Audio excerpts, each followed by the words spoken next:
Урматтуу бүгүнкү салтанаттын катышуучулары, урматтуу менин жаш мекендештерим, мына алтын сертификаттары тапшыруу акырыңдан буюрса бир жакшы адатка, жакшы бир салтка айланып баратат. Бүгүн дагы кезектеги жеңүүчүлөргө алтын сертификаттарды тапшырып атабыз.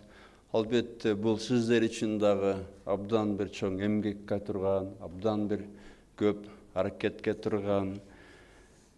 Бирок мына аракетке берекет дегендей, эмгегиңер өзүн актап, каалаган, өзүңөр тамдаган окуу жайга өтүп, өкмөт эсебинен окусаңар болот, бюджет эсебинен окусаңар болот. Мен баарыңыздарды ушу чоң ийгилик менен, чоң жеңиш менен куттуктайм.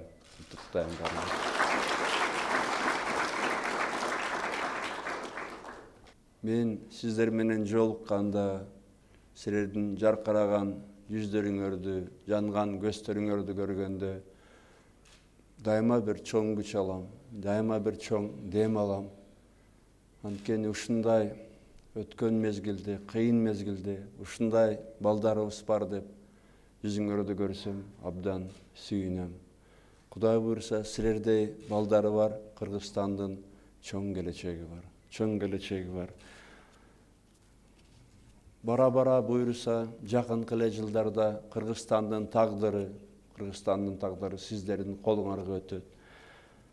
Мен көзүңөрдөн көрүп турам, жүзүңөрдөн көрүп турам. Кудай буйрса, Кыргызстандын абдан чоң бир келечеги бар. Анткени билесиздер, Кыргызстандын газы же нефти жок.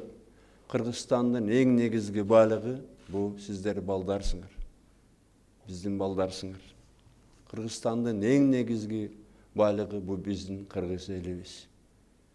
Ошондуктан элге, балдарга билим берүү бул Кыргызстандын, мамлекеттин эң негизги максаты болуп эсептелет. Жыл сайын бюджеттен 20% ушу билим берүүгө берилет. Урматтуу менин балдарым, алдыңарда турмуштун абдан кеңири бир мейкиндиги ачылып атат. Эми Кудай буйрса, тандаган окуу жайларга өтүп окуйсуңар. Билесиздер, кыргыздар дайыма билимди абдан бийик койчу. Дайыма абдан бийик койчу. Бул абдан туура. Анткени билесиздер, билектүү бирди жыгат, билимдүү миңди жыгат. Билимдүү миңди жыгат. Ошондуктан мына кээ бирөө динге берилип кетип атпайбы жаштардын арасынан. Булар да динди жакшы билбестиги үчүн динге берилип кетип атат. Чындыгында болсо биздин пайгамбарыбыз айткан, Мухаммед пайгамбарыбыз, 1 саат билим, илим менен алышсаң, түнү менен намаз окуганга барабар дегенде. 1 саат. 1 саат ошол эле физика, математика же жөн эле бир башка бир китеп окусаңар, бул түнү менен намаз окуганга барабар. Түнү менен намаз окуп алып, китеп окубагандар кийин башка бир адамдардын баштарын кесип атат. Анан дагы бир нерсе айтар элем, ушул жерден орусчада, кыргызча айтайын. Мына атактуу ошол эле iPhone, iPad'терди ойлоп тапкан Стив Джобс минтип айттыр да, дөөлөткө жеткен адамдар менен жолсуздардын арасындагы аралыктын жарымы бул өжөрдүк. Өжөр адам дайыма ийгиликке жетишет. Жарым жолдо сынып калган, чарчап калган адам, ишенбей калган адам эчтекеге жетишпейт.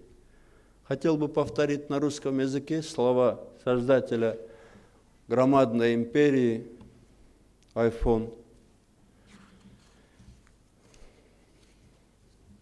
Стива Джобса. Он сказал так: я убежден в том, что половина того, что отделяет успешных от неудачников, это настойчивость. То есть никогда не надо сдаваться под ударом судьбы. И я в своей жизни это проходил. У меня были моменты в жизни, когда ко мне рядом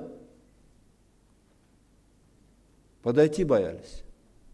Это я видел и в 2000 году, Это я видел и позже много раз, когда никто не верил мне. И вот я стою перед вами как президент страны, потому что я всегда был упрям, и я всегда верил в то, что добро победит зло. Дайыма жақсылыққа сеніп, түз жолменен кетсеңер, дайыма жеңесіңер. Ешқашан сынбағыла, ешқашан сынбағыла. Бирок жолуңар таза болсын. Это неправда, когда говорят, что цель оправдывает средства. Цель и средства должны быть благородными. Только тогда вы добьетесь успеха. Если средства будут грязные, то победа, она обернется потом громадным поражением. Урматтуу менин балдарым,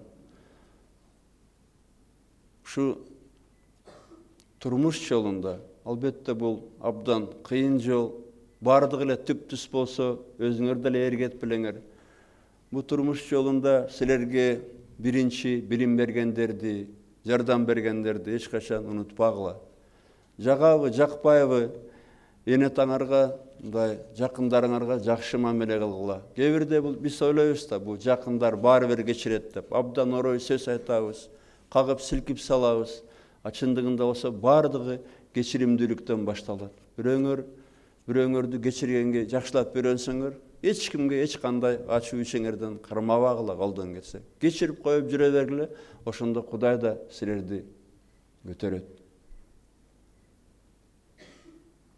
Ошондуктан мына түбөлүк бир жар иштеп атканда да карагыла, бул жигит же кыз кечиримдүү, карашабы, же мындай кебете кейип эле татынакай болобу. Анан сырты жалтырак, ичи калтырак болуп чыгат да. Жаныңарда бир жаман жар болсо да бул чоң кыйынчылык болот, чоң катачылык болот.